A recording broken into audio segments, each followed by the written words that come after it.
Haleluya, jumpa lagi dengan saya, Pendeta Reo Panggabean, Oikumene Ministry Jakarta. Apa kabar saudara? Saya berharap saudara selalu berada dalam keadaan baik, sehat, penuh semangat, dan never give up. Jangan pernah menyerah. Kebenaran firman Tuhan hari ini terambil dari satu kitab yang terdapat di dalam 1 Yohanes pasal 2 ayat yang ke-6 berkata demikian. Barang siapa mengatakan bahwa ia ada di dalam dia, maksudnya di dalam Kristus Yesus, ia wajib hidup sama seperti Kristus telah hidup. Ini tantangan besar buat saya di awal tahun. Kalau saya mengatakan saya adalah orang percaya, orang Kristen yang hidup di dalam Kristus, maka saya punya kewajiban bahwa hidup saya harus seperti Kristus. Saya tahu saya belum bisa, tetapi saya harus berusaha seperti Kristus. Setidak-tidaknya saya nikmati firman Tuhan dan saya harus lakukan itu.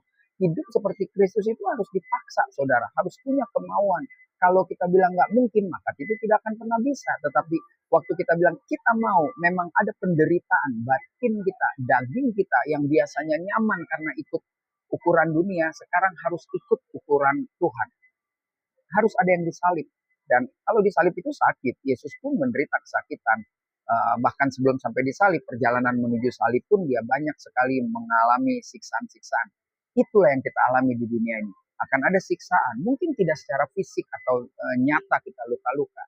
Tetapi waktu kita mengalami penyiksaan, batin kita luka, terjadi secara psikologis, kepahitan, dendam, dan lain sebagainya.